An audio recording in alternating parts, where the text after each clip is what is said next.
Hello everyone, welcome to InstaKS. So, as a part of 70 days challenge, let us discuss one more topic.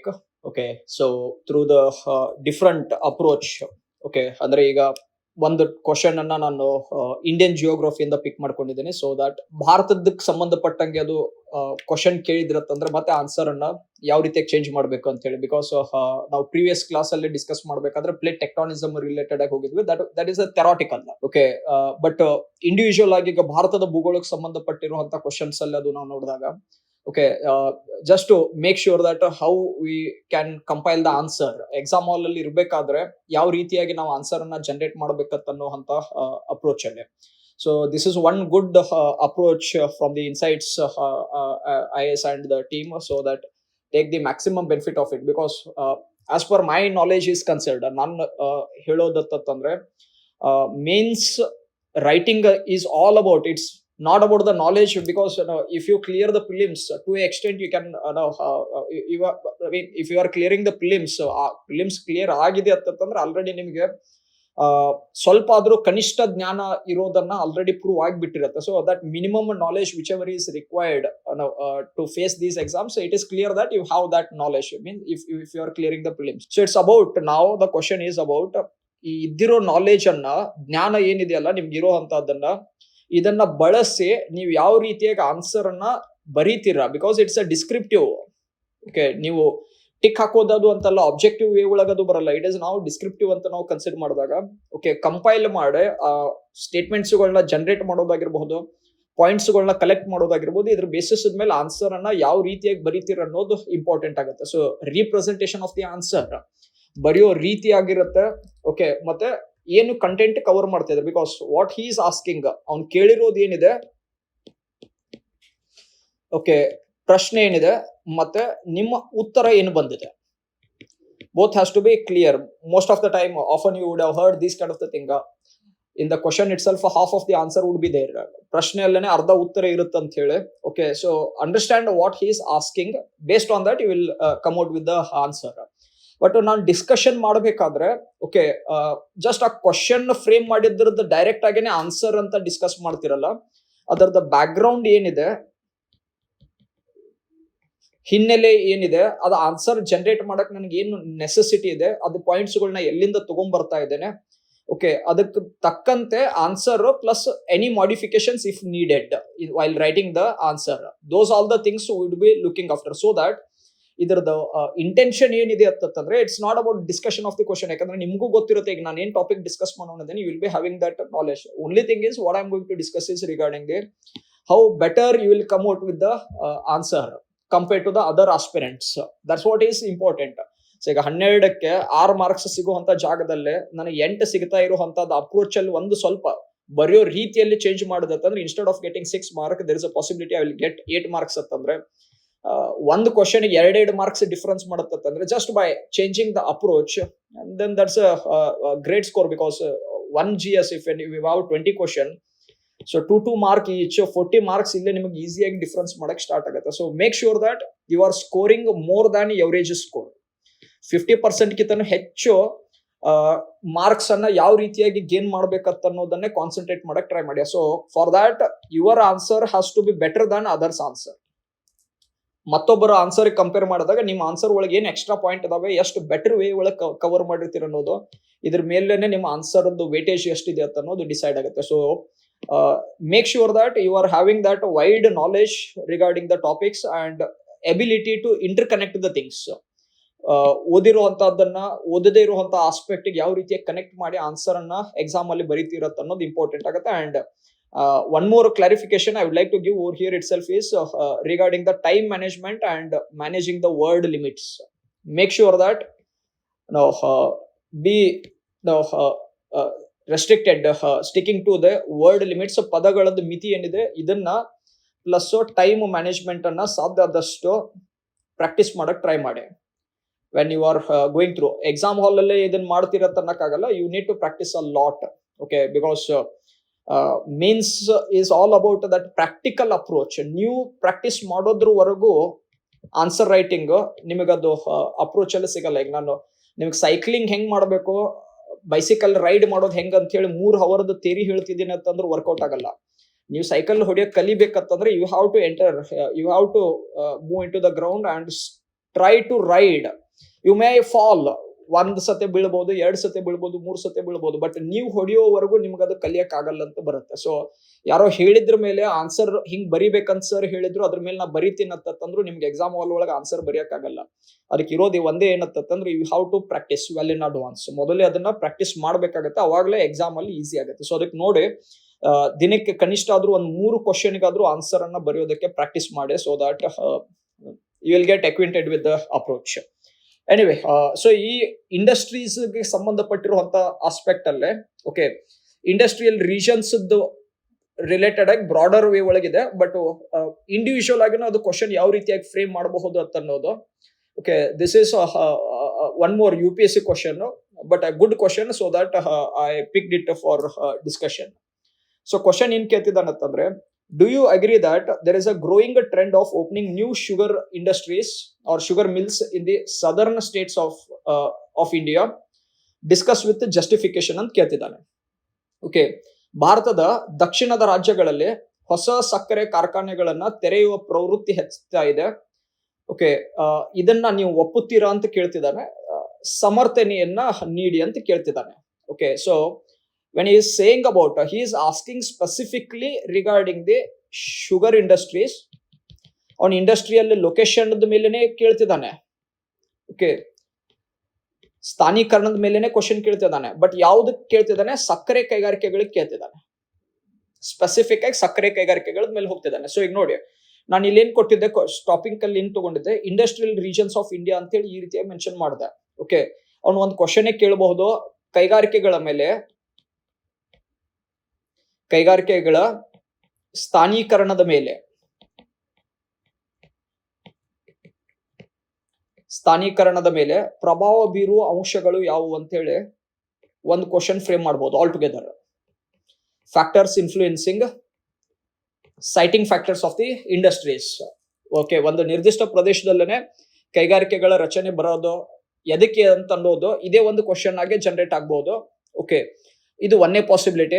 ಇದರ basis ಮೇಲೆ major industrial regions ಯಾವಿದಾವೆ ಅಂತೇಳಿ ಇದು question ಕೇಳಬಹುದು.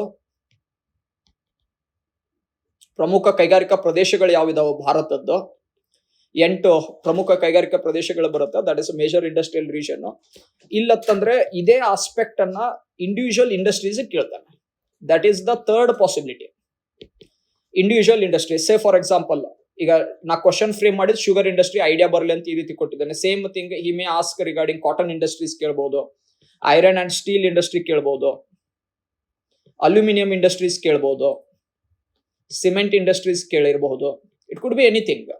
Individual ಆಗೇನೆ ಇದನ್ನ question ಕೇಳಬಹುದು. So theory ಒಂದಿರುತ್ತೆ, ಅದನ್ನ ಇಂಡಿವಿಜುವಲ್ ಇಂಡಸ್ಟ್ರೀಸ್ ಹಿಂಗ್ ಕನೆಕ್ಟ್ ಮಾಡ್ಕೊಂಡು ನಾನು ಏನ್ ಆನ್ಸರ್ ಬರಿಬೇಕು, and few facts which ever the things if it is existing I should be clear. Okay, ಎಷ್ಟು ಭಾರತದ ಸ್ಥಾನಮಾನ ಎಷ್ಟಿದೆ ಪ್ರಪಂಚದಲ್ಲಿ ಉತ್ಪಾದನೆಯಲ್ಲಿ, ಭಾರತದಲ್ಲಿ ಈಗ ರಾಜ್ಯ ಯಾವ್ದು ಹೆಚ್ಚು ಉತ್ಪಾದನೆ ಮಾಡ್ತಿದೆ, ಅದು ಒಂದು ಪರ್ಟಿಕ್ಯುಲರ್ ಪ್ರಾಡಕ್ಟ್ ರಿಲೇಟೆಡ್ ಆಗಿ ಅದು ನಾವು ನೋಡಿ ಬಂತಂದ್ರೆ, ಓಕೆ, ಮೊದಲ ಪ್ರವೃತ್ತಿ ಯಾವ ರೀತಿಯಾಗಿತ್ತು, ಈಗ ಏನ್ ಚೇಂಜಸ್ ಆಗ್ತಾ ಇದೆ, okay, what are the any changes, any new changes which are taking place, all these kind of the things you should be aware regarding these facts of specific industries. So anyway, first generalistic ಆಗಿರುವಂತ part ಅನ್ನ mention ಮಾಡ್ತಾ ಇದ್ದೇನೆ, that is factors influencing the location of the industries. Okay, ಒಂದು ಪ್ರದೇಶ ಅಥವಾ ಒಂದು ಕೈಗಾರಿಕೆಯ ಸ್ಥಾನೀಕರಣದ ಮೇಲೆ ಪ್ರಭಾವ ಬೀರುವಲ್ಲಿ ಹಲವಾರು ಅಂಶಗಳ ಪಾತ್ರ ಇದೆ. ಅದರಲ್ಲಿ ಕೆಲವು ಪ್ರಮುಖ ಅಂಶಗಳ ಬಗ್ಗೆ ನಾನು ಇಲ್ಲಿ ಲಿಸ್ಟ್ ಔಟ್ ಮಾಡಿದ್ದೇನೆ. ದಟ್ ಈಸ್ ರಾ ಮಟೀರಿಯಲ್, ಕನ್ನಡಲ್ಲೂ ಪಾಯಿಂಟ್ ಅಲ್ಲಿ ಕೊಟ್ಟಿದ್ದೇನೆ, ಸ್ಥಾನೀಕರಣದ ಮೇಲೆ ಪ್ರಭಾವ ಬೀರುವ ಅಂಶಗಳು ಅಂತ ಹೇಳಿ. ಕಚ್ಚಾ ವಸ್ತು, that is raw material. Energy sources, ಇಂಧನದ ಮೂಲಗಳಾಗಿರಬಹುದು. Transportation network. ಕಾರ್ಮಿಕ, that is a labor force. Market activities, historical factors, government policies, that is industrial policies.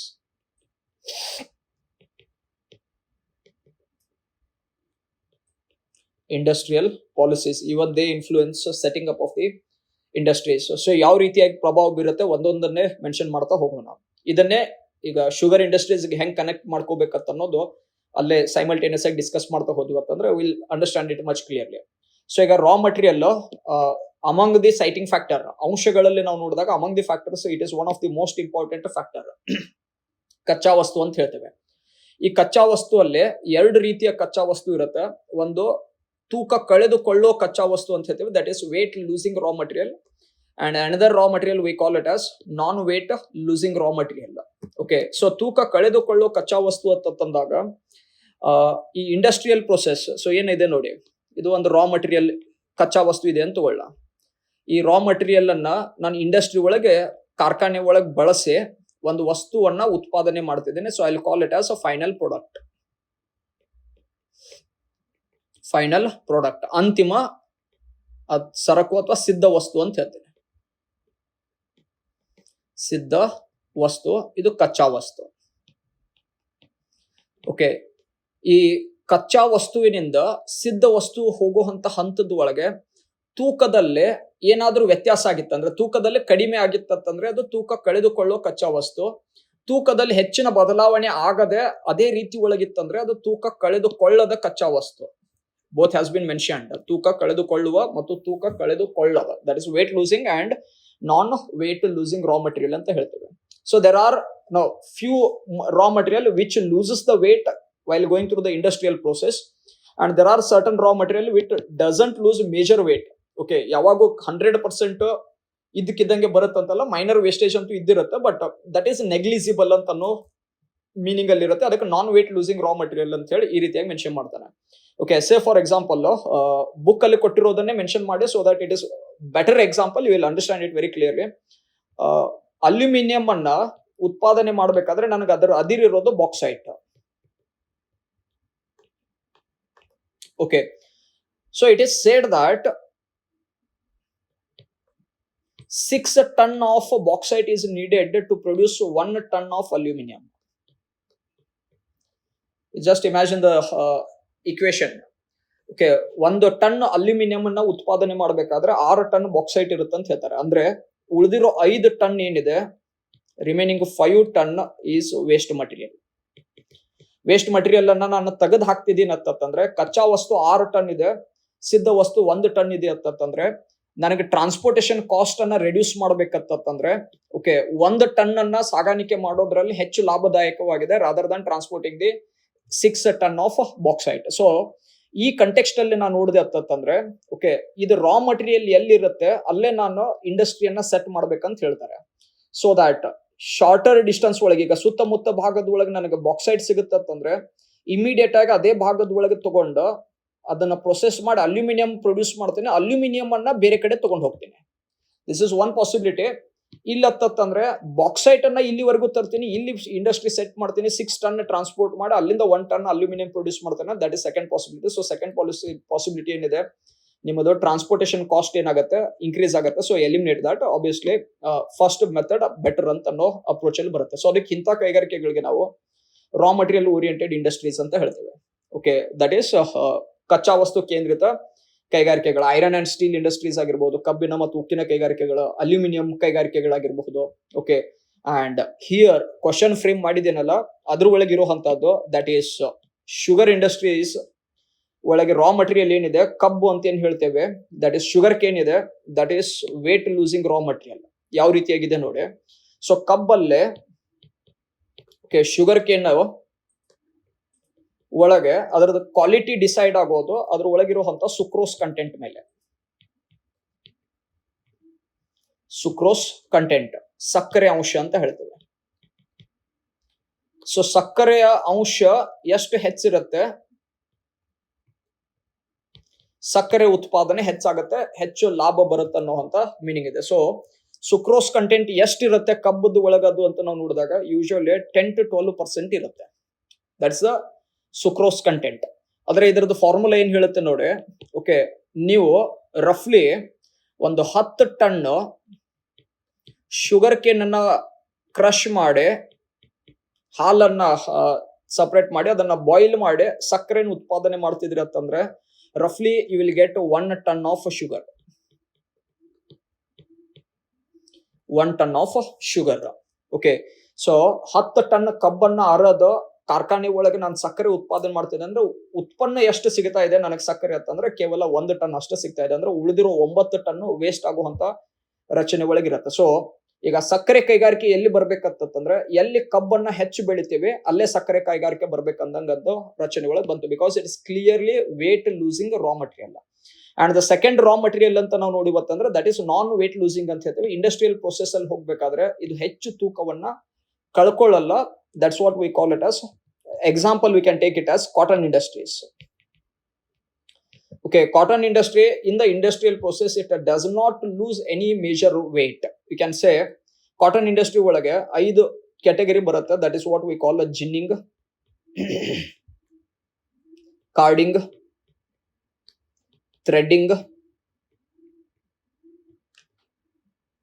spinning, that is weaving,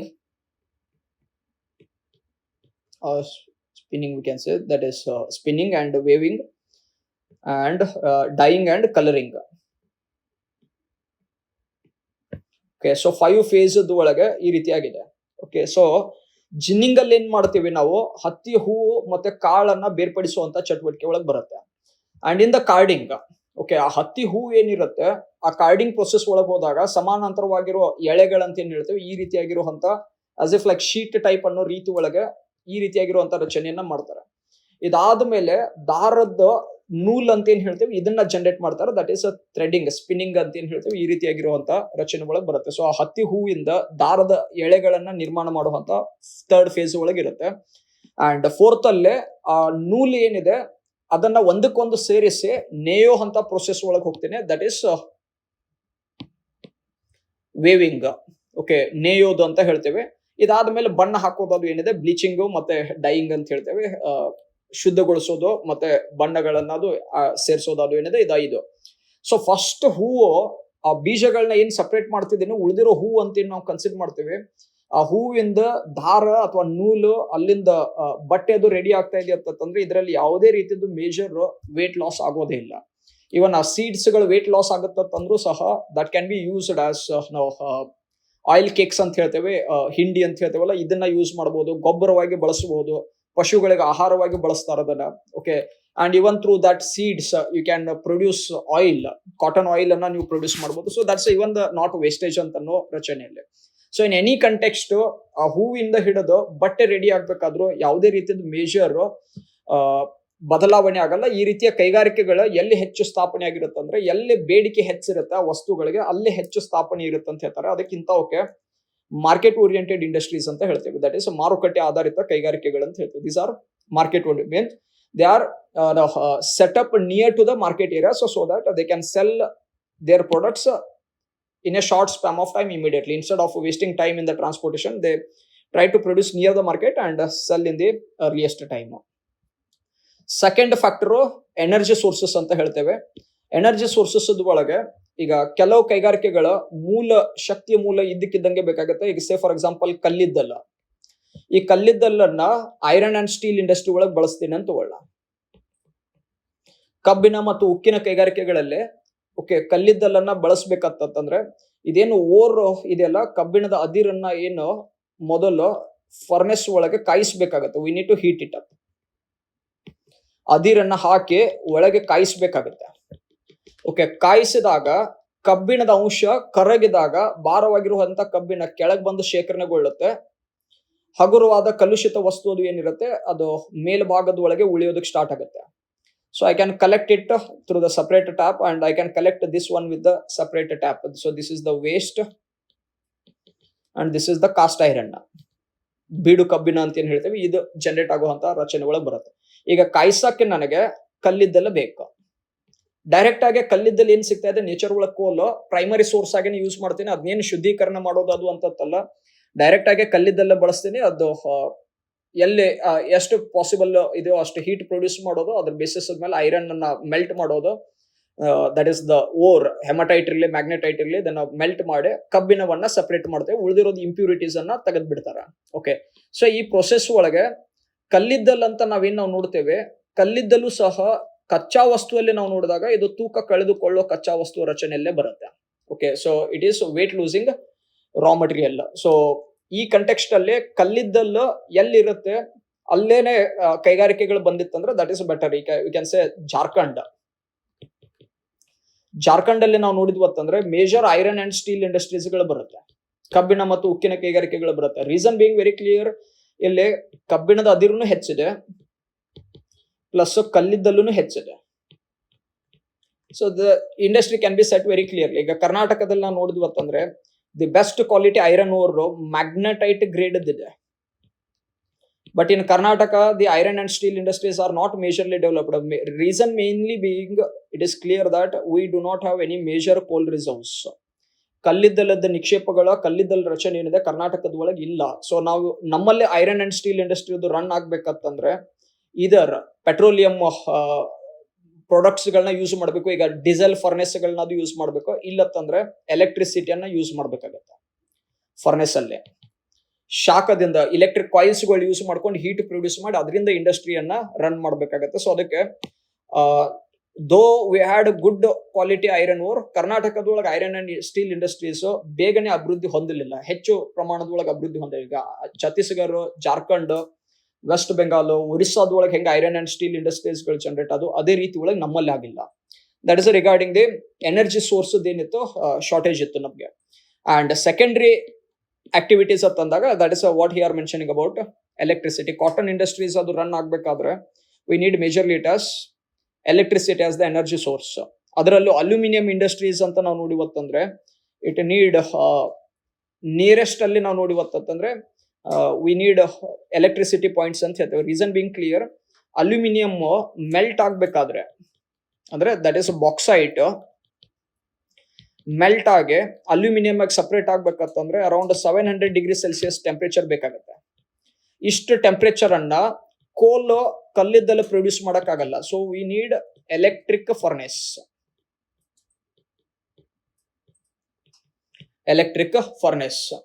okay, so ಅದಕ್ಕೆ ಈಗ ನನ್ಗೊಂದು ಅಲ್ಯೂಮಿನಿಯಂ ಇಂಡಸ್ಟ್ರಿ ಸೆಟ್ ಮಾಡ್ತಿದ್ದೀನಿ ಅಂತಂದ್ರೆ nearest possible region ಒಳಗೆ electricity production point ಇರಬೇಕು. ಅಲ್ಲಿಂದ ಎಲೆಕ್ಟ್ರಿಸಿಟಿಯನ್ನ ಆ ಪ್ರೊಡಕ್ಷನ್ ಯೂನಿಟ್ಗೆ ತಲುಪಿಸೋ ರೀತಿ ಒಳಗೆ ಇರಬೇಕು. So shortest distance, longer distance ಇತ್ತಂದ್ರೆ ಮತ್ತೆ ಟ್ರಾನ್ಸ್ಪೋರ್ಟೇಷನ್ ವೇಸ್ಟ್ ಏನಾಗುತ್ತೆ ಹೆಚ್ಚಾಗುತ್ತೆ, ಅಂದ್ರೆ ಎಲೆಕ್ಟ್ರಾನ್ಸ್ ಡೆಸಿಪೇಟ್ ಆಗುತ್ತೆ, ಎಲೆಕ್ಟ್ರಾನ್ಸ್ ಬಂದು ರೀಚ್ ಆಗೋ ಪ್ರಮಾಣನೇ ಕಡಿಮೆ ಆಗುತ್ತೆ, ಅಂದ್ರೆ ಎಲೆಕ್ಟ್ರಿಸಿಟಿ ಇದ್ದಾನೆ ಲಾಸ್ ಆಗುವಂತ ರಚನೆ ಒಳಗೆ ಇರುತ್ತೆ. So it has to be nearest location ಒಳಗೆ ಇರಬೇಕು. That is energy sources should be available. And transportation in a way works as veins ಅಂತ ಹೇಳ್ತೇವೆ. So if at all you are considering industries as a heart and brain like activity, transportation works as veins ಅಂತ ಹೇಳ್ತಾರೆ, ರಕ್ತನಾಳಗತೆ ಕೆಲಸ ಮಾಡುತ್ತೆ ಅಂತ ಹೇಳ್ತಾರೆ. Okay, so ಸಾರಿಗೆ ಸಂಪರ್ಕ ರಕ್ತನಾಳಗಳ ರೀತಿ ಒಳಗತ್ತಂದ್ರೆ ನನಗೆ ಇಂಡಸ್ಟ್ರಿ ಒಂದು ವರ್ಕ್ ಆಗ್ಬೇಕಂತಂದ್ರೆ ಓಕೆ ರಾ ಮಟೀರಿಯಲ್ ಟ್ರಾನ್ಸ್ಪೋರ್ಟ್ ಮಾಡಕ್ಕೂ ನಂಗೆ ನೆಟ್ವರ್ಕ್ ಬೇಕು, ಫಿನಿಶ್ಡ್ ಗೂಡ್ ಅನ್ನ ಟ್ರಾನ್ಸ್ಪೋರ್ಟ್ ಮಾಡ್ತೀನಿ ಅಂತನ್ನಾಗೂ ನನಗೆ ನೆಟ್ವರ್ಕ್ ಬೇಕು. So more the transportation network we can say that better the growth of the industries and siting factors ಏನಾಗುತ್ತೆ ಇಂಡಸ್ಟ್ರಿ ಸೆಟ್ ಆಗಕ್ಕೆ ಅದು ಇಮಿಡಿಯೇಟ್ ಆಗಿ ಪ್ರಮೋಟ್ ಮಾಡುತ್ತನ್ನೋ ರಚನೆಯಲ್ಲಿದೆ. Say for example early Indian cities ಗಳನ್ನ ಅದು ನೋಡಿ ಅಂದ್ರೆ ಮುಂಬೈ ಆಗಿರ್ಬೋದು, ಚೆನ್ನೈ ಆಗಿರ್ಬೋದು, ಕೋಲ್ಕತ್ತಾ ಆಗಿರ್ಬೋದು, they grew mainly because connectivity ಏನಿತ್ತು ಅವರಿಂದ ಹೆಚ್ಚನ್ನೋ ರೀತಿ ಒಳಗಿತ್ತು. ಈಗ say for example they were the connecting points between the external trade. ಆಮದು ರಫ್ತು ಮಾಡಬೇಕಾದ್ರೆ, ಸಾಗಾಣಿಕೆ ಅದು ಮಾಡಬೇಕಾದ್ರೆ definitely they were the playing major role. And in any case ನಾವು ನೋಡಿವತ್ತಂದ್ರೆ ಯಾವಾಗಾದ್ರೂ ಮೇಜರ್ ಹೈವೇಸ್, ನ್ಯಾಷನಲ್ ಹೈವೇಸ್ ಅದು ಹೋಗಬೇಕಾದ್ರೆ ಅದರದ ದಡ ಭಾಗಗಳಲ್ಲಿ ಅದು ನಾವು ನೋಡಿವತ್ತಂದ್ರೆ ಯೂಶಲಿ ಇಂಡಸ್ಟ್ರಿಯಲ್ ಏರಿಯಾಸ್ಗಳು ಏನಾಗುತ್ತೆ ಡೆವಲಪ್ ಆಗುವಂತ ರಚನೆಯಲ್ಲಿ ಇರುತ್ತೆ. ಅಥವಾ ಒಂದು ವೈಸಿ ವರ್ಷನೂ ಇರುತ್ತೆ. ಇಂಡಸ್ಟ್ರಿಯಲ್ ಏರಿಯಾ ಎಲ್ಲಿರುತ್ತೆ ಅಲ್ಲಿ ಹೈವೇಸ್ಗಳನ್ನ ಅದನ್ನು ಅಪ್ಗ್ರೇಡ್ ಮಾಡೋದು, ಡೆವಲಪ್ ಮಾಡೋದು ಇರುತ್ತೆ. Plus few of the regions grow wherever there is a better transportation network is existing. ಎಲ್ಲಿ ಸಾರಿಗೆ ಸಂಪರ್ಕ ಸಮೃದ್ಧವಾಗಿ ಬೆಳೆದಿರುತ್ತೆ ಅಲ್ಲಿ ಕೈಗಾರಿಕೆಗಳು ಸ್ಥಾಪನೆ ಆಗುವಂತ ರಚನೆ ಏನಾಗುತ್ತೆ ಹೆಚ್ಚಾಗುತ್ತೆ. Because that's a beginning. V can say that ಎಲ್ಲಿ ಈಗ ಇವೇನಿದ್ವು ಬ್ರಿಟಿಷ್ ಹೆಡ್ ಕ್ವಾರ್ಟರ್ಸ್ ಒಳಗೂ ಇದ್ವು. At the same time population ಅದು ಹೆಚ್ಚಿರುವಂತ ನೇಚರ್ ಒಳಗೆ ಟ್ರಾನ್ಸ್ಪೋರ್ಟೇಷನ್ ನೆಟ್ವರ್ಕ್ ಅರ್ಲಿ ಎಲ್ಲೆಲ್ಲಿ ಡೆವಲಪ್ ಆಗಿದ್ದಾನೆ. ಈಗ ಸೇ ಫಾರ್ ಎಕ್ಸಾಂಪಲ್ ಇಂಡಿಯಾ ಒಳಗೆ ಮೊದಲು ರೈಲ್ವೆ ನೆಟ್ವರ್ಕ್ ಬಂದಿದ್ದು ನಾವು ಎಲ್ಲಿ ಹೇಳ್ತೇವೆ, it is from Bombay to Thane. That's in the Bombay region itself. So connectivity ಎಲ್ಲಿ ಮೊದಲು ಡೆವಲಪ್ ಆಗಿತ್ತು ಅಲ್ಲಿ ಇಂಡಸ್ಟ್ರೀಸ್ಗಳು ಬೆಳೆದ್ವು. Later on they move on to the interior location. ಭಾರತದ ಒಳಭಾಗಗಳಲ್ಲಿ ಮುಂದಿನ ಹಂತದೊಳಗೆ ಮೂವ್ ಆಯ್ತು ಯಾವಾಗ ರೈಲ್ವೆ ಲೈನ್ ಅದು ಫರ್ದರ್ ಎಕ್ಸ್ಟೆಂಡ್ ಮಾಡ್ಕೋತ ಹೋದಾಗ. So this is the way. So better the transportation network, it favours the industrial growth. And labour force ಅಲ್ಲಿ ನಾವು ನೋಡಿವತ್ತಂದ್ರೆ ಎರಡು ಆಸ್ಪೆಕ್ಟ್ ಇಂಪಾರ್ಟೆಂಟ್ ಆಗುತ್ತೆ. ಒಂದು ಕುಶಲ ಕಾರ್ಮಿಕ ವರ್ಗ ಇರಬೇಕು. Labour has to be very skilled so that more production can take place. And the labor has to be easily available and what we call even as cheap labor. ಸಂಪನ್ಮೂಲ, ಮಾನವ ಸಂಪನ್ಮೂಲ ಏನಿದೆ ಕಾರ್ಮಿಕ ವರ್ಗ ಹೆಚ್ಚಾಗಿ ಲಭ್ಯತೆ ಇರಬೇಕು ಮತ್ತೆ ಕಡಿಮೆ ವೇತನದಲ್ಲಿ ಕೆಲಸ ಮಾಡ್ತಾ ಇರುವಂತಹ ರಚನೆ ಒಳಗೂ ಇರಬೇಕು. That's the way we can say that labour force plays the role. Because the present industries ಅಂತ ನಾವು ನೋಡಿವತ್ತಂದ್ರೆ they expect the skill from the labour. ಮೊದಲಿನಂಗೆ ಮ್ಯಾನ್ಯುವಲ್ ಲೇಬರಿಂಗ್ ಆಕ್ಟಿವಿಟೀಸ್ಗಳು ಏನಿದೆ ಈಗ ರಚನೆ ಒಳಗೆ ಹೆಚ್ಚಾಗಿ ಕಂಡು ಬರಲ್ಲ. ಅಂದ್ರೆ ಶ್ರಮ ಅಂತ ಏನ್ ನಾವು ನೋಡ್ತೇವೆ, ದೈಹಿಕ ಶ್ರಮದ ಮೇಲೆ ಅದು ಆಗ್ತಾ ಇರುವಂತ ಕೈಗಾರಿಕೆ ರಚನೆ ಬರಲ್ಲ. ಸಿನ್ಸ್ ಮಷಿನ್ ಮೇಡ್ ಪ್ರೊಡಕ್ಷನ್ ಅದು ಹೆಚ್ಚಿರ್ಬೇಕಾದ್ರೆ the labour has to be very much skilled. That's the way it favours the industrial growth. And market ಅಂತ ನಾವು ನೋಡಿದಾಗ ಉತ್ಪಾದನೆ ಆಗಿರುವಂತ ವಸ್ತುಗಳು ಸರಳವಾಗಿ ಮಾರುಕಟ್ಟೆಯಲ್ಲಿ ಸೆಲ್ ಆಗಿರ್ಬೇಕು ಅಥವಾ ಸೆಲ್ ಆಗ್ಬೇಕಂತ ಏನ್ ನಾವು ಮೆನ್ಷನ್ ಮಾಡ್ತಾ ಇದೀವಿ. So it has to how that clear outlets, easily accessible ಆಗಿರುವಂತ ಔಟ್ಲೆಟ್ಸ್ ಗಳು. ಅಂಡ್ ಮಾರ್ಕೆಟ್ ಏರಿಯಾಸ್ ಯೂಶುವಲಿ ಏನಿರುತ್ತೆ ಬೇಡಿಕೆ ಹೆಚ್ಚಿರುತ್ತೆ, ಜನಸಂಖ್ಯೆ ಹೆಚ್ಚಿದ್ದಿರುವಂತ ರಚನೆಯಲ್ಲಿರೋ ಆಸ್ಪೆಕ್ಟ್ ಅಲ್ಲಿ ಇರೋದ್ರಿಂದ. ಸೊ ಎಲ್ಲಿ ಬೇಡಿಕೆ ಹೆಚ್ಚಿರುತ್ತೆ ಅಲ್ಲಿ ಹತ್ತಿರದ ಭಾಗಗಳಲ್ಲಿ ಉತ್ಪಾದನೆ ಪ್ರವೃತ್ತಿನೂ ಏನಿರುತ್ತೆ ಹೆಚ್ಚಿರುತ್ತೆ. So we can say that bakery industries ಗಳಾಗಿರಬಹುದು, ಕಾಟನ್ ಟೆಕ್ಸ್ಟೈಲ್ ಇಂಡಸ್ಟ್ರೀಸ್ ಗಳದು ಏನಿದಾವೆ ಯೂಶುವಲಿ ನಾವು ನೋಡಿದಿವತ್ತಂದ್ರೆ they are like close to the market areas ಅಂತ ಹೇಳ್ತೀವಿ. ಸೊ ಬೇಡಿಕೆ ಇದ್ದಲ್ಲೇನೆ ಪೂರೈಕೆ ಇರುವಂತ ರಚನೆ ಇರೋದ್ರಿಂದ demand and supply formulas basis ಮೇಲೆ ನಾವು ನೋಡಿದಾಗ ಬೆಟರ್ ಮಾರ್ಕೆಟ್ ಅಪಾರ್ಚುನಿಟೀಸ್ ಇತ್ತಂದ್ರೆ it favours the industrial growth or siting activities. And some of the historical factors also add for the location of the industries. Like ಈಗ ನಮ್ಮ ಇಂಡಿಯಾದೇ context ಒಳಗೆ ನೋಡಿವತ್ತಂದ್ರೆ ಮುಂಬೈ, ಕೋಲ್ಕತ್ತಾ, ಚೆನ್ನೈ ಇದಂತ places ಗಳದು ನೋಡಿವತ್ತಂದ್ರೆ they grew majorly as industrial cities because they were the headquarters of British presidencies. Okay, ಇವ್ರೇನು ಪ್ರಾಂತ್ಯಗಳಿದ್ವಲ್ಲ, okay, Bengal ಪ್ರಾಂತ್ಯದ head quarter ಅಂತ ನಾವು ನೋಡಿದಾಗ ಇಟ್ ವಾಸ್ ಕೋಲ್ಕತ್ತಾ. ಮದ್ರಾಸ್ ಪ್ರಾಂತ್ಯದ್ದು ಮದ್ರಾಸ್ ಅಥವಾ ಚೆನ್ನೈ ಅಂತ ಹೇಳ್ತೇವೆ. ಬಾಂಬೆ ಪ್ರಾಂತ್ಯದ್ದು ಮುಂಬೈ. ಸೊ ಈ ರೀತಿಯಾಗಿ ಆ ಪ್ಲೇಸ್ಗಳು ಏನಿದ್ವು ಹಿಸ್ಟಾರಿಕಲ್ ಅಡ್ವಾಂಟೇಜ್ ಒಳಗೆ ಬಂದು because they were greatly influenced by the colonial past. ಅವರದ್ದು ಅಭಿವೃದ್ಧಿ ಆಗಿರಬಹುದು, ಜನಸಂಖ್ಯೆಗೆ ಅನುಗುಣವಾಗಿ ಅಲ್ಲಿ ಉತ್ಪಾದನೆ ಹತ್ತಿರವಾಗಿ ಹೆಚ್ಚು ಬೆಳೆಯುವಂತ ರಚನೆ ಒಳಗೆ. You can take the example as if like ಈಗ say for example India before the advent of Europeans, India was as if like world leader in the cotton industries. ಹತ್ತಿ ಬಟ್ಟೆ ಕೈಗಾರಿಕೆ ಒಳಗೆ ಓಕೆ ವರ್ಲ್ಡ್ ಒಳಗೆ ಲೀಡರ್ ಅನ್ನೋ ರೀತಿ ಒಳಗಿತ್ತು. Wide variety of cotton textiles were use to be manufactured in India and then sell it to the world market. Okay, so even ನಾವು if you consider okay ಇಂಡಿಯಾದ ಒಳಗಂತ ನಾವು ನೋಡುವಂದ್ರೆ ಕಲೋನಿಯಲ್ ಇನ್ಫ್ಲೂಯೆನ್ಸ್ ಯಾವ ರೀತಿಯಾಗಿ ಬಂದಿತ್ತಂದ್ರೆ ವಸಾಹತಕರಣ ರಚನೆ ಒಳಗೆ ನಾವು ನೋಡಿದಾಗ Mumbai at very early time ಅಲ್ಲಿ ನಾವು ನೋಡುವಂದ್ರೆ ಬ್ರಿಟಿಷ್ ಇನ್ಫ್ಲೂಯೆನ್ಸ್ ಒಳಗೆ Mumbai grew much rapidly in terms of cotton industries. Cotton industries V call it as Manchester of India ಅಂತ ಹೇಳ್ತೀವಲ್ಲ, ಇದು ನೀವು ಅಬ್ಸರ್ವೇಷನ್ ಮಾಡಿದಿರತ್ತಲ್ಲ. ಬಿಕಾಸ್ ಆ ಕಲೋನಿಯಲ್ ಆಕ್ಟಿವಿಟಿ ಏನಿತ್ತು ಇಂಡಿಯಾದೊಳಗೆ ಪ್ರೊಡಕ್ಷನ್ ಮಾಡೋದು ಪ್ಲಸ್ ವರ್ಲ್ಡ್ ಇನ್ನೊಂದು ಕಾಲೋನೀಸ್ ಗಳಿಗೆ ಮಾರೋದಾಗಿರ್ಬೋದು. ಅಂದ್ರೆ ಫಸ್ಟ್ ಫೇಸ್ ಒಳಗೆ ರಾ ಮಟೀರಿಯಲ್ ಓದು ಮ್ಯಾಂಚೆಸ್ಟರ್ ಇಂಗ್ಲೆಂಡ್ ಒಳಗೆ ಪ್ರೊಡಕ್ಷನ್ ಮಾಡಿ ಮತ್ತೆ ಇಂಡಿಯಾಗ ಅದು ಸೆಲ್ ಮಾಡ್ತಿದ್ರು. ಬಟ್ ಇಂಡಿಯಾದೊಳಗೆ ಇಂಡಸ್ಟ್ರೀಸ್ ಗಳನ್ನ ಸೆಕೆಂಡ್ ಫೇಸ್ ಒಳಗೆ ಬೆಳೆಸಬೇಕಾದ್ರೆ majorly they grew in these kind of the cities. Kolkata was mainly used for exporting the minerals and tea products ಅಂತ ಹೇಳ್ತೇವೆ. ಚಹಾದ ವಸ್ತುಗಳದು ಏನಿತ್ತು ಚಹಾದ ಅದು ರಫ್ತು ಮಾಡಕ್ ಅದು ಎಲ್ಲಾನು ಮೇಜರ್ ಆಗಿ ಕೋಲ್ಕತ್ತಾ ಪೋರ್ಟ್ ಅನ್ನು ಯೂಸ್ ಮಾಡ್ತಾ ಇದ್ರು. So this is the way the colonial influence. ಅಂದ್ರೆ ಈಗ ವಸಾಹತಕರಣದ ಪ್ರಭಾವದಿಂದಾಗೂ ಸಹ ಕೈಗಾರಿಕೆಗಳ ಸ್ಥಾನೀಕರಣ ಹೊಂದಿದ್ದಾವೆ ಅಂತ ಅನ್ನೋದನ್ನ ರಚನೆ ಇದೆ. And few government policies also decide about the location of the industries. That is ಅಂದ್ರೆ ಗೌರ್ಮೆಂಟ್ ಯೂಶುವಲ್ ಇಂಟೆನ್ಷನ್ ಏನಿರುತ್ತಂದ್ರೆ ಈ ರೀಜನಲ್ ಇನ್ಇಕ್ವಾಲಿಟೀಸ್ ಅಂತ ಏನಿದೆ ಇದನ್ನ ಓವರ್ಕಮ್ ಮಾಡೋ ಸಲುವಾಗಿ ಯೂಶುವಲಿ ಇಂಡಸ್ಟ್ರೀಸ್ಗಳು ಸಿಟಿ ಸೆಂಟರ್ ಸರೌಂಡಿಂಗ್ ರೀಜನ್ ಒಳಗೆ ಸೆಟ್ ಆಗಕ್ಕೆ ಟ್ರೈ ಮಾಡುತ್ತೆ. Because they get all these benefits which ever we have discussed. So rural areas ಒಳಗೆ ಅದು ಮೂವ್ ಆಗಲ್ಲ. ಸೊ ಯೂಶಲಿ ರೂರಲ್ ಏರಿಯಾಸ್ಗಳು ಅದು ಏನಾಗುತ್ತೆ, ಗ್ರಾಮೀಣ ಪ್ರದೇಶಗಳೇನಾಗುತ್ತೆ, ಹಿಂದುಳಿದ ರಚನೆ ಒಳಗೆ ಉಳಿಯಕ್ಕೆ ಸ್ಟಾರ್ಟ್ ಆಗುತ್ತೆ.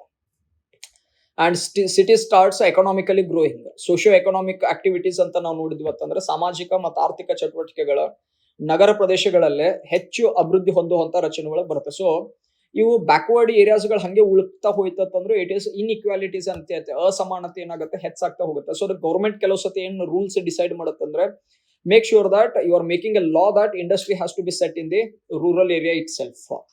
Okay, so there are many such example. Government decide ಮಾಡಿತ್ತು ಬಿಲಾಯ್ ಸ್ಟೀಲ್ ಪ್ಲಾಂಟ್ ಆಗಿರ್ಬೋದು, ರೂರ್ಕೆಲಾ ಸ್ಟೀಲ್ ಪ್ಲಾಂಟ್ ಆಗಿರ್ಬೋದು, ಇದು ಡೆಲಿಬ್ರೇಟ್ ಆಗಿ ಬ್ಯಾಕ್ವರ್ಡ್ ಟ್ರೈಬಲ್ ಏರಿಯಾ ಒಳಗೇನೆ ಸೆಟ್ ಆಗ್ಬೇಕಂತಾನೆ ಗೌರ್ಮೆಂಟ್ ರೂಲ್ ಮಾಡಿತ್ತು. ಸೊ ಒಂದು ಐರನ್ ಅಂಡ್ ಸ್ಟೀಲ್ ಇಂಡಸ್ಟ್ರಿ ಇದೆ ಅಂತಂದ್ರೆ ಅದರದ್ದು ಅಸೋಸಿಯೇಟೆಡ್ ಸಬಾರ್ಡಿನೇಟ್ ಆಗಿ ಮತ್ತೆ ಹಲವಾರು ಕೈಗಾರಿಕೆಗಳು ಇಂಡೈರೆಕ್ಟ್ ಆಗಿ ಬೆಳೀತಾ ಇರುತ್ತೆ. ಸೊ ಅದಕ್ಕೆ ಗೌರ್ಮೆಂಟ್ ರೂಲ್ ಏನಾಗುತ್ತೆ ಇದನ್ನ ಡಿಸೈಡ್ ಮಾಡುತ್ತೆ. ಅಂಡ್ ಬೆಸ್ಟ್ ಎಕ್ಸಾಂಪಲ್ ನಮ್ದೇ ಕರ್ನಾಟಕದ ನಾವು ನೋಡಿದಾಗ ಬಜೆಟ್ ಅಲ್ಲೇ ಚೀಫ್ ಮಿನಿಸ್ಟರ್ ಅವರು ಮೆನ್ಷನ್ ಮಾಡ್ಬೇಕಾದ್ರೆ ಏನ್ ಮೆನ್ಷನ್ ಮಾಡಿದ್ರು, ಇಟ್ ಈಸ್ ಅ ಕೀರ್ ಸಿಟಿ ಅಂತ ಮೆನ್ಷನ್ ಮಾಡಿದ್ರು. That is a knowledge, health, innovation ಮತ್ತೆ ರಿಸರ್ಚ್ ರಿಲೇಟೆಡ್ ಆಗಿ ಏನ್ ಮೆನ್ಷನ್ ಮಾಡಿದ್ರು, that is even biotechnology related ಆಗಿ ಓಕೆ ಇಂಪ್ಲಿಮೆಂಟ್ ಮಾಡಬೇಕಾದ್ರೆ ಈಗ ಕ್ವೀನ್ ಸಿಟಿ ಅಂತ ಮೆನ್ಷನ್ ಮಾಡಿದ್ರು. So that's government policy is saying that in this region, ನಾವೀಗೇನು ದೊಡ್ಡ ಬಳ್ಳಾಪುರ ರೀಜನ್ ಒಳಗೆ ಇದನ್ನ ಇಂಪ್ಲಿಮೆಂಟ್ ಮಾಡ್ತೀನಿ ಅಂತ ಏನ್ ಹೇಳಿದಾರಲ್ಲ, so government policy is deciding that this area we are developing the industries. That's a siting factor ಅಂತ ಹೇಳ್ತಿದ್ದೇವೆ. That is knowledge, well being and innovation ಅಂತ ಏನ್ ಹೇಳ್ತೇವೆ, ಈ ಅಪ್ರೋಚ್ ಒಳಗೆ ಈ ಪ್ರಾಜೆಕ್ಟ್ ಅನ್ನ ಇಂಪ್ಲಿಮೆಂಟ್ ಮಾಡ್ತಿದ್ದಾರೆ. ಅಂದ್ರೆ it's a government policy which is deciding where the industries are to be located. So these are some of the factors which majorly influence the industrial location, and other we call it as miscellaneous factor. And based on this, ಈ ರೀತಿ advantage ಇರುವಂತಹದ್ದು ಭಾರತದ ಒಳಗೆ 8 ಪ್ರದೇಶಗಳದ ರಚನೆ ಬರುತ್ತೆ. ಅದನ್ನ ನಾವು major 8 industrial region ಅಂತ ಹೇಳ್ತೇವೆ. Okay, and that has been even mentioned over here, like that is Hooghly industrial region in the West Bengal, Chota Nagpur plateau region.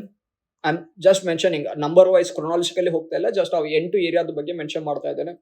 So Hooghly ಏರಿಯಾದ ಒಳಗೆ ಅದು ಅಂತ ನಾವು ನೋಡಿ ಗೊತ್ತಂದ್ರೆ ಕಾಟನ್ ಇಂಡಸ್ಟ್ರೀಸ್ಗಳಾಗಿರಬಹುದು, ಐರನ್ ಸ್ಟೀಲ್ ರಿಲೇಟೆಡ್ ಇಂಡಸ್ಟ್ರೀಸ್ಗಳಾಗಿರಬಹುದು, ಟೀ ರಿಲೇಟೆಡ್ ಪ್ರಾಡಕ್ಟ್ಸ್ಗಳಾಗಿರಬಹುದು, ಪೆಟ್ರೋಕೆಮಿಕಲ್ಸ್ಗಳು, ಪೆಟ್ರೋ ರಾಸಾಯನಿಕಗಳು, ಓಕೆ, ಫಾರ್ಮಾಸ್ಯೂಟಿಕಲ್ ಇಂಡಸ್ಟ್ರೀಸ್ಗಳಾಗಿರ್ಬೋದು, ಅಥವಾ ಇಂಜಿನಿಯರಿಂಗ್ ಗೂಡ್ಸ್ ಏನಿದಾವೆ ಈ ರೀತಿಯಾಗಿರುವಂತಹ ಪ್ರಾಡಕ್ಟ್ಸ್ಗಳು. Chota Nagpur belt is mainly typically known for metallic industries.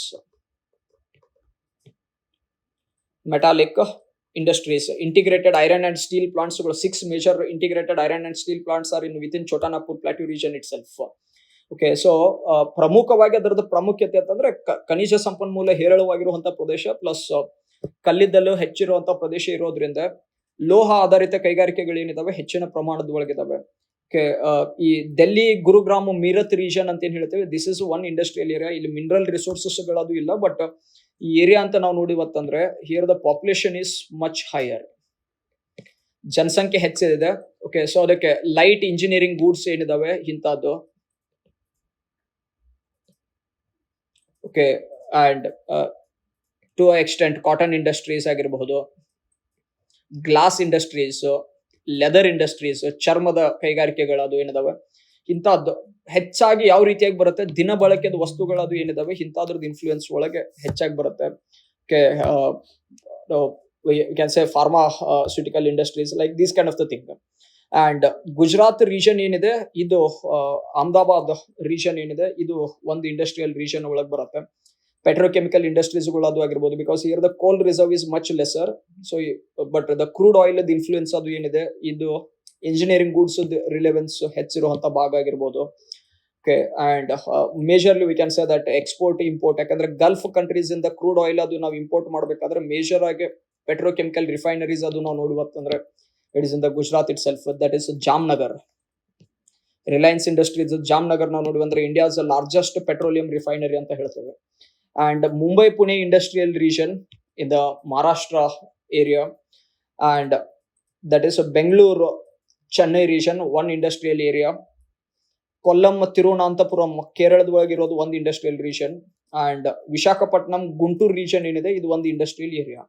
So 8 major industrial areas ಬರುತ್ತೆ. ಅದರಲ್ಲಿ ನಮ್ಮ Bengaluru Chennai industrial region as a part of Karnataka, if you consider, it has the domination of cotton industries. Okay, and it's typically known for software industries. And in fact, this is the industrial area which grew much rapidly after the independence. That's post independence. So ಸ್ವಾತಂತ್ರ್ಯ ನಂತರದ ಒಳಗೆ ಹೆಚ್ಚು ವೇಗವಾಗಿ ಬೆಳೆದಿರುವಂತ ಕೈಗಾರಿಕಾ ಪ್ರದೇಶ ಅದು Bengaluru Chennai industrial region. There are many engineering goods ಗಳದ್ದು ಇಂಡಸ್ಟ್ರೀಸ್ಗಳಿದಾವೆ. And most importantly there are many public sector undertaking, ಸಾರ್ವಜನಿಕ ಒಡೆತನದಲ್ಲಿರುವಂತಹ ಕೈಗಾರಿಕೆಗಳು ಹೆಚ್ಚಿದಾವೆ. Say for example HAL, BHEL, Rail Wheel Factory at Yelahanka, okay, Hindustan Machine Tools, HMT. So many of these kind of the thing. Okay, we can even say that ISRO headquarter is in Bengaluru. So ಈ ರೀತಿಯಾಗಿರುವಂತಹ ಕೈಗಾರಿಕೆಗಳದು ಏನಿದಾವೆ, public sector undertaking, ಸಾರ್ವಜನಿಕ ಒಡೆತನದಲ್ಲಿರುವಂತಹ ಕೈಗಾರಿಕೆಗಳು ಏನಿದಾವೆ ಇದೇ belt ಅಲ್ಲಿ ಹೆಚ್ಚಿದಾವೆ ಅಂತ ಅನ್ನೋ ರಚನೆ ಇದೆ. So these are the major industrial regions of the India. Every area has its own unique aspect. Okay, so ಈಗ ಬಂದಿರುವಂತಹದ್ದು ಕ್ವಶನ್ ಅಲ್ಲಿ ಒಂದು ಇಂಡಸ್ಟ್ರಿ ಒಳಗೆ ಹೆಂಗ್ ಕ್ವಶನ್ ಕೇಳಬಹುದು ಅನ್ನೋದು ಎಕ್ಸಾಂಪಲ್ ಅಲ್ಲಿ ನಾ ಶುಗರ್ ಇಟ್ಕೊಂಡಿದ್ದೆ. ಸೊ ಶುಗರ್ ರಾ ಮಟೀರಿಯಲ್ ಅಂತ ನಾವು ನೋಡಿದಾಗ one thing we got clear that it is weight losing raw material. ತೂಕ ಕಳೆದುಕೊಳ್ಳೋ ಕಚ್ಚಾ ವಸ್ತು ಅಂದ್ರೆ ಎಲ್ಲಿ ಕಬ್ಬನ್ನ ಬೆಳಿತೇವೆ ಅಲ್ಲಿ ಸಕ್ಕರೆ ಕೈಗಾರಿಕೆ ಬರ್ಬೇಕಂದಂಗ ಆಯ್ತು. Because there are two factor. ಯಾವ ರೀತಿಯಾಗಿ ಅಂತಂದ್ರೆ, ಓಕೆ, ಈಗ ಅವ್ನ question why sugar industries southern ಇಂಡಿಯಾಗ್ ಬರ್ತಾ ಇದೆ ಅಂತ ಅನ್ಬೇಕಾದ್ರೆ ನಾನು ಇದನ್ನ ಎಕ್ಸ್ಪ್ಲನೇಷನ್ ಮಾಡ್ತಿಲ್ಲ. ಸದರ್ನ್ ಇಂಡಿಯಾ ಒಳಗೆ ಅಂದ್ರೆ ಈಗ ನಾರ್ದರ್ನ್ ಇಂಡಿಯಾಗೆ ಮತ್ತೆ ಸದರ್ನ್ ಇಂಡಿಯಾದ ಒಳಗೆ ಶುಗರ್ ಕೆನ್ ಬೆಲ್ಟ್ ಯಾವ ರೀತಿಯಾಗಿ ಡಿಫ್ರೆನ್ಸ್ ಬರ್ತಾ ಇದೆ ಅಂತ ರಚನೆ ಇದೆ. ಎರಡು ಆಸ್ಪೆಕ್ಟ್ ಒಳಗೆ ತಗೊಳ್ತಿದ್ದಾನೆ. Before 1965 sugar industries majorly developed existed in northern India.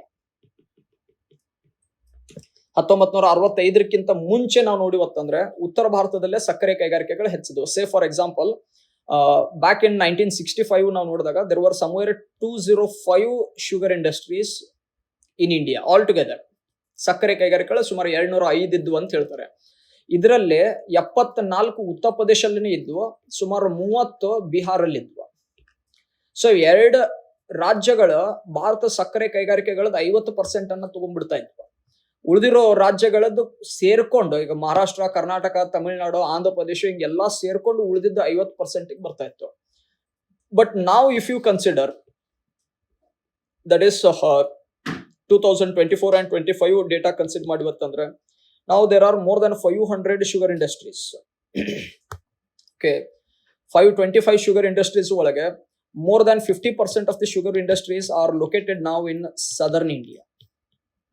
ದಕ್ಷಿಣ ಭಾರತದ ಒಳಗೇನೆ 50% ಗಿಂತ ಹೆಚ್ಚು ಸಕ್ಕರೆ ಕೈಗಾರಿಕೆಗಳು ಈಗ ನೋಡಿದ್ವಂತ ದಕ್ಷಿಣ ಭಾರತದ ಒಳಗೆ ಬರ್ತಾ ಇದೆ. So there is a shift, trend ಏನಿದೆ ಶಿಫ್ಟ್ ಆಗ್ತಾ ಇದೆ ಅಂತಂದ್ರೆ that's from northern India to southern India. ಅದನ್ನೇ ಅವ್ನು ಕೇಳ್ತಿದ್ದಾನೆ number, because he is asking your opinion that southern India, do you agree that in a recent year the sugar industries are being shifted to the southern India ಅಂತಂದ್ರೆ the numbers are saying very clearly that the new sugar industries are being set in southern India rather than the northern India. And you need to mention because ಅವನು justify ಮಾಡಿ ಅಂತ ಅಂದಿದ್ದಾನಲ್ಲ ಎದಕ್ಕೆ southern ಇಂಡಿಯಾಗನೆ ಸಕ್ಕರೆ ಕೈಗಾರಿಕೆಗಳು ಹೆಚ್ಚು ಬರ್ತಾ ಇದಾವತ್ತ ಅನ್ನೋದು ಬರಿಬೇಕಾದ್ರೆ ಫಸ್ಟ್ ರಾ ಮಟೀರಿಯಲ್ ಏನಿದೆ ಇದು ವೇಟ್ ಲೂಸಿಂಗ್ ರಾ ಮಟೀರಿಯಲ್ ಇದ್ದಿರುವಂತಹ ರಚನೆಯಲ್ಲಿ ಇದ್ದಿದ್ರ ಸಲುವಾಗಿ ಓಕೆ ಉತ್ತರ ಭಾರತದಲ್ಲಿರುವಂತಹ ರಾ ಮಟೀರಿಯಲ್ ದಕ್ಷಿಣ ಭಾರತದಲ್ಲಿರುವಂತಹ ರಾ ಮಟೀರಿಯಲ್ ಏನು ವ್ಯತ್ಯಾಸ ಇದೆ ಅಂತ ಅನ್ನೋದನ್ನ ಮೆನ್ಷನ್ ಮಾಡೋಣ. ಓಕೆ, ಸೊ ಫಸ್ಟ್ ಥಿಂಗ್, ಮೊದಲು ನಾರ್ದರ್ನ್ ಇಂಡಿಯಾ ಒಳಗಿದ್ದಾಗ ವೆಲ್ ಡೆವಲಪ್ಡ್ ಇರಿಗೇಷನ್ ಇತ್ತು, ಫರ್ಟೈಲ್ ಲ್ಯಾಂಡ್ ಇತ್ತು, ಅಲುವಿಯಲ್ ಸಾಯಿಲ್ ಇರುವಂತಹದ್ದು ಈ ರೀತಿ ಅಪ್ರೋಚ್ ಒಳಗೆ. ಸೊ ಫಸ್ಟ್ ನಾರ್ದರ್ನ್ ಇಂಡಿಯಾ ಒಳಗೆ ಶುಗರ್ ಕೇನ್ ಪ್ಲಾಂಟೇಶನ್ ಹೆಚ್ಚಿತ್ತು. India is a native to sugar cane, but that was mainly in the northern India because sugar cane it need more water. So I'll write it as it is a water loving crop. ನೀರು ಹೆಚ್ಚಬೇಕು, ಆ ಹೆಚ್ಚಿರುವಂತ ನೀರು ಉತ್ತರ ಭಾರತದ ಒಳಗಿತ್ತು, plus fertile alluvial soil ಇರುವಂತ ರಚನೆ ಇತ್ತು. ದಕ್ಷಿಣ ಭಾರತದ ಒಳಗೆ ಏನ್ ಡ್ರಾಬ್ಯಾಕ್ ಇತ್ತು, there wasn't any major irrigation development for a long time. So ನೀರಾವರಿಯ ಸೌಲಭ್ಯ ದಕ್ಷಿಣ ಭಾರತದ ಒಳಗೆ ಮೊದಲಿಂದನೂ ಅಭಿವೃದ್ಧಿ ಹೊಂದಿರುವಂತ ರಚನೆ ಇರಲಿಲ್ಲ. ಸೊ ನೀರಿದ್ದ ಅಭಾವ ಇರೋದ್ರಿಂದ ದಕ್ಷಿಣ ಭಾರತದ ಒಳಗೆ ಸಕ್ಕರೆ ಕೈಗಾರಿಕೆಗಳ ಅಥವಾ ಕಬ್ಬಿನ ಉತ್ಪಾದನೆ ಮತ್ತು ಸಕ್ಕರೆ ಕೈಗಾರಿಕೆಗಳ ಇನ್ಫ್ಲೂಯೆನ್ಸ್ ಏನಿತ್ತು ಕಡಿಮೆ ಇತ್ತು. ಉತ್ತರ ಭಾರತಕ್ಕೆ ಇದು ಅಡ್ವಾಂಟೇಜ್ ಇತ್ತು. ರಾ ಮಟೀರಿಯಲ್ ರಿಲೇಟೆಡ್ ಆಗಿ ನಾನು ಮೆನ್ಷನ್ ಮಾಡ್ತಾ ಇದ್ದೆ. ಎರಡನೇದ್ದು, ದಕ್ಷಿಣ ಭಾರತಕ್ಕೆ ಉತ್ತರ ಭಾರತಕ್ಕೆ ಕಂಪೇರ್ ಮಾಡಿದಾಗ ಸದರ್ನ್ ಇಂಡಿಯಾ ಏನಿದೆ, it comes in the typical tropical area and northern India is in subtropics, ಉಪ ಉಷ್ಣ ವಲಯದ ಒಳಗೆ ಬರುತ್ತೆ. ಸೊ ಶುಗರ್ ಕೇನ್ ಏನಿದೆಯಲ್ಲ, ಕಬ್ಬು, it is mainly tropical crop, ಉಷ್ಣ ವಲಯದ ಬೆಳೆ ಅಂತ ಹೇಳ್ತೇವೆ ಕಬ್ಬು. ಸೊ ದಕ್ಷಿಣ ಭಾರತದ ಒಳಗೆ ಕಬ್ಬು ಬೆಳೆಯೋದಕ್ಕೆ ಹೆಚ್ಚು ಸ್ಕೋಪ್ ಇದೆ ಉತ್ತರ ಭಾರತಕ್ಕೆ ಕಂಪೇರ್ ಮಾಡಿದಾಗ. ಇಲ್ಲಿ extreme hot condition and extreme cold condition ಎರಡು ಬರುತ್ತೆ. ಬೇಸಿಗೆ ಕಾಲದೊಳಗೆ ಶಾಖ ಹೆಚ್ಚಿರುತ್ತೆ ಉತ್ತರ ಭಾರತದ ಒಳಗೆ, ಚಳಿಗಾಲದೊಳಗೆ ಶೀತಲೆಯ ಪ್ರಭಾವ ಬರುತ್ತೆ, ಉಷ್ಣತೆ ಕಡಿಮೆ ಆಗುತ್ತೆ. ಬಟ್ ದಕ್ಷಿಣ ಭಾರತಕ್ಕೆ ಈ ರೀತಿಯಾಗಿ ಆಗಲ್ಲ. ಉಷ್ಣತೆ ಈ ವ್ಯತ್ಯಾಸ ಅಂತ ನಾವು ನೋಡಿವತ್ತಂದ್ರೆ ನಾರ್ದರ್ನ್ ಕಂಪೇರ್ ಮಾಡಿದಾಗ southern India it is much better, safer. And that crop ಕಬ್ಬು ಏನಿದೆ, ಇದು ಉಷ್ಣ ವಲಯದ ಬೆಳೆ ಇರೋದ್ರಿಂದ ಅದಕ್ಕೆ ಬೇಕಾಗಿರೋ ಐಡಿಯಲ್ ಕ್ಲೈಮ್ಯಾಟಿಕ್ ಕಂಡೀಷನ್ ಏನಿದೆ ದಕ್ಷಿಣ ಭಾರತದ ಒಳಗಿದೆ. ಸೊ ಒಂದೇ ಫ್ಯಾಕ್ಟರ್, ದಕ್ಷಿಣ ಭಾರತದ ಒಳಗೆ ಇತ್ತೀಚಿನ ವರ್ಷಗಳಲ್ಲಿ ನೀರಾವರಿ ಹೆಚ್ಚು ಅಭಿವೃದ್ಧಿ ಹೊಂದಿದೆ, ಇರಿಗೇಷನ್ ನೀರಾವರಿ ಅಭಿವೃದ್ಧಿ ಹೆಚ್ಚು ಹೊಂದಿರೋದ್ರಿಂದ. ಎರಡನೇ ಫ್ಯಾಕ್ಟರ್, ಕಬ್ಬದ್ದು ಬೆಳೆಯೋ ಪ್ರಮಾಣ ಏನಾಗ್ತಿದೆ, ಹೆಚ್ಚಾಗ್ತಾ ಇದೆ. ಕಬ್ಬು ಬೆಳೆಯುವಂತ ಪ್ರಮಾಣ ಏನಿದೆ ಹೆಚ್ಚಾಗ್ತಾ ಇದೆ. That is sugar cane production ಏನಾಗ್ತಿದೆ, ಹೆಚ್ಚಾಗ್ತಾ ಇರುವಂತ ರಚನೆ ಒಳಗಿದೆ ಯಾವುದು ದಕ್ಷಿಣ ಭಾರತದಲ್ಲಿ. ಪ್ಲಸ್ ಟ್ರಾಪಿಕಲ್ ಕ್ರಾಪ್ ಇದ್ದಿರುವಂತದ್ದು, ಪ್ಲಸ್ ಇರಿಗೇಟೆಡ್ ವಾಟರ್ ನಾವು ಸಪ್ಲೈ ಮಾಡ್ತಾ ಇರೋದ್ರಿಂದ ದಕ್ಷಿಣ ಭಾರತದ ಒಳಗೆ ಕಬ್ಬದ್ದು ಇಳುವರಿ ಹೆಚ್ಚಿದೆ. That is yield is more in the southern India. So highest yield ಇರೋದು ಆಕ್ಚುಲಿ ತಮಿಳುನಾಡು ಅಂತ ಹೇಳ್ತೇವೆ ನಾವು. ಅತಿ ಹೆಚ್ಚು ಉತ್ಪಾದನೆಯ ಕ್ಷಮತೆ, ಇಳುವರಿ ಇರೋದೇನಿದೆ, it is in the Tamil Nadu. 1 ಹೆಕ್ಟೇರ್ಗೆ ಆಲ್ಮೋಸ್ಟ್ 85 ಟನ್ನದಷ್ಟು ಕಬ್ಬು ಉತ್ಪಾದನೆ ಆಗುತ್ತೆ. ಬಟ್ ಉತ್ತರ ಭಾರತದಲ್ಲಿ ಇದು ರಚನೆ ಒಳಗಿಲ್ಲ. So per hectare yield is more in the southern India. ಸೊ ಇದ್ದ ಪ್ರದೇಶದಲ್ಲಿ ಹೆಚ್ಚು ಕಬ್ಬನ್ನ ಉತ್ಪಾದನೆ ಮಾಡುವಂತ ಚಟುವಟಿಕೆ ಇದು ಒಂದು ದಕ್ಷಿಣ ಭಾರತಕ್ಕೆ ಈಸಿಯಾಗಿ ಜನರೇಟ್ ಆಗುತ್ತೆ. Okay, and quality of the sugar cane also varies based on the climatic activity itself. Southern India ಒಳಗೆ sucrose content, you need to mention this kind of the point much specifically. Southern India sucrose content is 10 to 12%, whereas in Northern India sucrose content it is 8 to 10%. So more the sucrose content, more the sugar production, ಸಕ್ಕರೆ ಉತ್ಪಾದನೆ ಹೆಚ್ಚಾಗುತ್ತೆ. So ದಕ್ಷಿಣ ಭಾರತದ ಒಳಗೆ ಕಬ್ಬು ಬೆಳೆದು ಸಕ್ಕರೆಯನ್ನು ಉತ್ಪಾದನೆ ಮಾಡ್ತಿದ್ದೇನೆ ಅಂದ್ರೆ ನನಗೆ ಹೆಚ್ಚು ಲಾಭ ಸಿಗುತ್ತನ್ನೋ ಮೀನಿಂಗ್ ಇದೆ. ಸೊ 4th ಪಾಯಿಂಟ್, ಕಬ್ಬದ್ದು ಗುಣಮಟ್ಟದ ಬಗ್ಗೆ ಮೆನ್ಷನ್ ಮಾಡ್ತಿದ್ದೇವೆ. ಅಂಡ್ ಕ್ರಾಪ್ ಗ್ರೋಯಿಂಗ್ ಸೀಸನ್ ನಾವು ನೋಡಿದ್ವತ್ತಂದ್ರೆ ದಕ್ಷಿಣ ಭಾರತಕ್ಕೆ ಮತ್ತು ಉತ್ತರ ಭಾರತಕ್ಕೂ ವ್ಯತ್ಯಾಸ ಇದೆ. ದಕ್ಷಿಣ ಭಾರತದ ಒಳಗೆ ಕ್ರಾಪ್ 10 to 12 ಮಂತ್ಸ್ ಒಳಗೆ ಬಂದ್ಬಿಡುತ್ತೆ. ನಾವು ವಾರ್ಷಿಕ ಬೆಳೆ ಅಂತ ಹೇಳ್ತೇವೆ ಅದಕ್ಕೆ ಕಬ್ಬಿಗೆ. 10 ರಿಂದ 12 ತಿಂಗಳಲ್ಲಿ ಒಂದು ಬೆಳೆ ಬಂದು ಬಿಡುತ್ತೆ. ಉತ್ತರ ಭಾರತದ ಒಳಗೆ it is around 16 to 18 months. So you can say in 3 years in southern India we get 3 crop,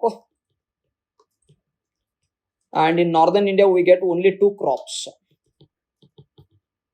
3 ವರ್ಷದಲ್ಲಿ 2 ಬೆಳೆ ಬಂದ್ರೆ ಉತ್ತರ ಭಾರತದಲ್ಲಿ, ದಕ್ಷಿಣ ಭಾರತದಲ್ಲಿ 3 ಬೆಳೆ ಬೆಳೆಯುತ್ತೆ. ಅಂದ್ರೆ ಭೂಮಿದ್ದು ಹೆಚ್ಚು ಬಳಕೆ ದಕ್ಷಿಣ ಭಾರತದಲ್ಲಿ ಸಾಧ್ಯ ಇದೆ ಅನ್ನೋ ರಚನೆಯಲ್ಲಿದೆ. ಸೊ 5th ಫ್ಯಾಕ್ಟರ್ ಒಳಗೆ ನಾವು ನೋಡಿದೆ ಅಂದ್ರೆ ಕ್ರಾಪ್ ಗ್ರೋಯಿಂಗ್ ಸೀಸನ್ ಬಗ್ಗೆ ಪಾಯಿಂಟ್ ಅನ್ನ ಮೆನ್ಷನ್ ಮಾಡಿ. ಅದಕ್ಕೆ ದಕ್ಷಿಣ ಭಾರತದ ಒಳಗೆ ಸಕ್ಕರೆ ಕೈಗಾರಿಕೆ ಬರ್ತಾ ಇದೆ ಅಂತಂದ್ರೆ ಕಬ್ಬು ಉತ್ಪಾದನೆ ಅಷ್ಟೇ ಹೆಚ್ಚಾಗ್ತಾ ಇದೆ ಅಂತಲ್ಲ, ಆ ಉತ್ಪಾದನೆಯ ಪ್ರವೃತ್ತಿಯಲ್ಲೂ ಲಾಭ ಕೈಗಾರಿಕೆಗಳಿಗೆ ದಕ್ಷಿಣ ಭಾರತದ ಒಳಗೆ ಹೆಚ್ಚಿದೆ ಅಂತ ಮೀನಿಂಗ್ ಅಲ್ಲಿ ಇದೆ crop growing season. And crushing period ಅಂತ ಏನ್ ನಾವು ನೋಡ್ತೇವೆ, ದಕ್ಷಿಣ ಭಾರತಕ್ಕೆ ಕ್ರಶಿಂಗ್ ಪೀರಿಯಡ್ ಏನಿದೆ ಹೆಚ್ಚಿದೆ. ಬಿಕಾಸ್ ಟ್ರಾಪಿಕಲ್ ನೇಚರ್ ಒಳಗಿದ್ದಾಗ, ಎಕ್ಸ್ಟ್ರೀಮ್ ಕೋಲ್ಡ್ ಕಂಡೀಷನ್ ಒಳಗಿದ್ದಾಗ ಕಟಾವ್ ಮಾಡಕ್ ಅದು ಪಾಸಿಬಿಲಿಟಿ ಅಂತಲ್ಲ. ಯು ಕ್ಯಾನ್ ರಟೂನ್ ಅಂತ ಏನ್ ಹೇಳ್ತೇವೆ, ಕೂಳೆ ಪದ್ಧತಿ ಒಳಗೆ ಅದನ್ನ ಕಟ್ ಮಾಡ್ತೀವತ್ತಂದ್ರೆ it can be any time ಅಂತ ಹೇಳ್ತೇವೆ. So that is 6th factor ಅಲ್ಲಿ ನಾವು ನೋಡಿದ್ವತ್ತಂದ್ರೆ that is crushing period is more for southern India and less for northern India. ಉತ್ತರ ಭಾರತದಲ್ಲಿ ಕ್ರಶಿಂಗ್ ಪೀರಿಯಡ್ ಏನಿದೆ ಕಡಿಮೆ ಇದೆ, ಹಾರ್ಡ್ಲಿ 3 to 4 months ಅಷ್ಟೇ ಫಂಕ್ಷನ್ ಮಾಡುತ್ತೆ. ದಕ್ಷಿಣ ಭಾರತದ ಕ್ಷಮತೆ ಇದೆ, ಅಫ್ಕೋರ್ಸ್ ಅಷ್ಟು ಪ್ರೊಡಕ್ಷನ್ ಆಗ್ತಾ ಇಲ್ಲ ಇನ್ನು, ಬಟ್ ಮುಂದಿನ ದಿನದ ಒಳಗೆ ಪ್ರೊಡಕ್ಷನ್ ಡೆಫಿನೆಟ್ಲಿ ಇನ್ಕ್ರೀಸ್ ಆಗುವಂತ ನೇಚರ್ ಒಳಗೆ ಇದ್ದಾಗ, so definitely we can say that throughout the year you can go as a crushing, but that is not the case for the northern India. And 7th major factor ಒಳಗೆ ನಾವು ನೋಡುವಂದ್ರೆ, ಮೊದಲ ಬ್ರಿಟಿಷರ time ಒಳಗಿದ್ದಾಗ ಉತ್ತರ ಭಾರತದ ಒಳಗೆ ಏನು ಕೈಗಾರಿಕೆ ಅಭಿವೃದ್ಧಿ ಇದಾವಲ್ಲ, that have older technology. Much of the manual laboring ಅದು ಏನಿದಾವೆ ಇಂಥದ್ದನ್ನೇ ರಚನೆದ ಒಳಗಿದಾವೆ. ದಟ್ ಇಸ್ ಉತ್ತರ ಭಾರತದ ಒಳಗಿರೋ ಸಕ್ಕರೆ ಕೈಗಾರಿಕೆಗಳದ್ದು ಏನಿದಾವೆ ತಂತ್ರಜ್ಞಾನ ಹಳೆಯ ತಂತ್ರಜ್ಞಾನ ಇದೆ. ಬಟ್ ದಕ್ಷಿಣ ಭಾರತದ ಒಳಗಿರುವಂತದ್ದು ಏನಿದೆ ದಟ್ ಹ್ಯಾವ್ ನ್ಯೂ ಟೆಕ್ನಾಲಜಿ, ಹೊಸ ತಂತ್ರಜ್ಞಾನ ಇರೋದ್ರಿಂದ ಹೆಚ್ಚು ಕ್ಷಮತೆ ಯುಕ್ತವಾಗಿರುವಂತಹ ಕೈಗಾರಿಕೆಗಳು ದಕ್ಷಿಣ ಭಾರತದಲ್ಲಿ ಇದಾವೆ. ಸೊ ಅದಕ್ಕೆ ಕ್ಲಿಯರ್ ಆಗಿ ಇವತ್ತಿಗೂ ಸಹ ಉತ್ತರ ಭಾರತ ಅತಿ ಹೆಚ್ಚು ಉತ್ಪಾದನೆ ಮಾಡ್ತಿದ್ರು. ಟ್ರೆಂಡ್ ಏನಿದೆ ಕ್ಲಿಯರ್ ಆಗಿ ಶಿಫ್ಟ್ ಆಗ್ತಾ ಹೋಗ್ತಾ ಇದೆ. We can make the things clearly. Say for example, once upon a time, earlier time ಒಳಗೆ ನಾವು ಕರ್ನಾಟಕದ ಒಳಗೆ ನೋಡಿ ಬಂದ್ರೆ there were hardly 7 sugar industries. But now, as per the 2024 data, if you consider, right now Karnataka has around 21 sugar industries. You see the numbering changes the way it is explaining very clearly. So southern India, now sugarcane production as well as the sugar industries are more profitable.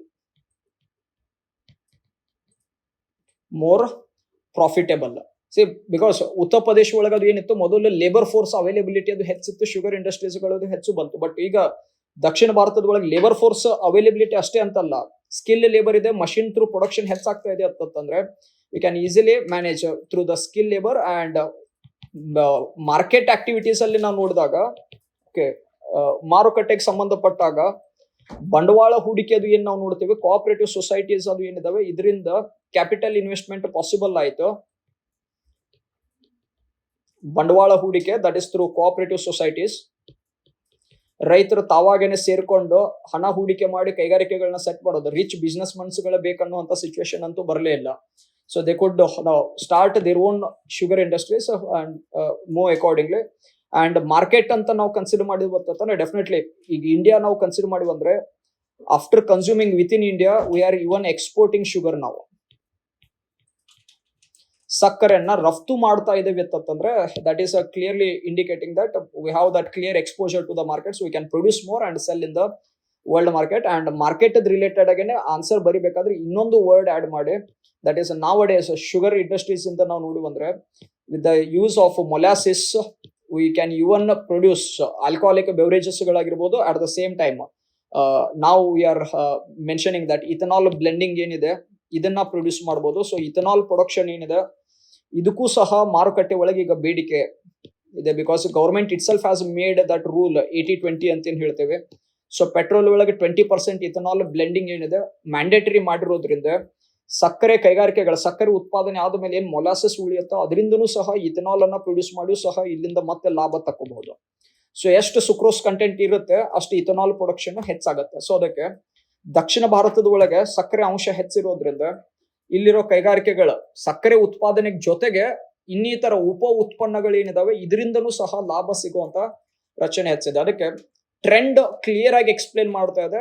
Industries are being shifted to southern India as compared to the earlier northern India related activities.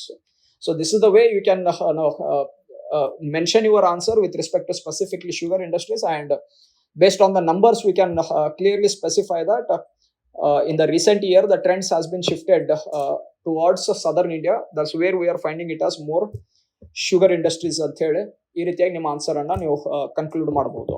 So it's a specific ಆಗಿ ಅವನು ಕೇಳಿರುವಂತ ರಚನೆ ಇರೋದ್ರಿಂದ we discussed about the same thing, that is citing factors of the industries. ಕೈಗಾರಿಕೆದ ಸ್ಥಾನೀಕರಣ ಮೇಲೆ ಪ್ರಭಾವ ಬೀರುವ ಅಂಶಗಳ ಬಗ್ಗೆನೇ discuss ಮಾಡಿದ್ವಿ. ಬಟ್ ಯಾವುದು ಇಂಡಿಯಾದ ಶುಗರ್ ಇಂಡಸ್ಟ್ರೀಸ್ ಗೆ ಕಂಟೆಕ್ಸ್ಟ್ ಒಳಗನೆ ಮೆನ್ಷನ್ ಮಾಡಿದ್ವಿ. ಸೊ ನಾವು India is the second highest producer in the world laughter Brazil. Okay, but with the continued exposure, okay, with the byproduct usage, all these kind of the thing, we can there is still a lot of a scope for sugar industries to grow in India. Okay, so this is the way you can conclude your answer, and we'll discuss a few more topics in the next few videos. So thank you.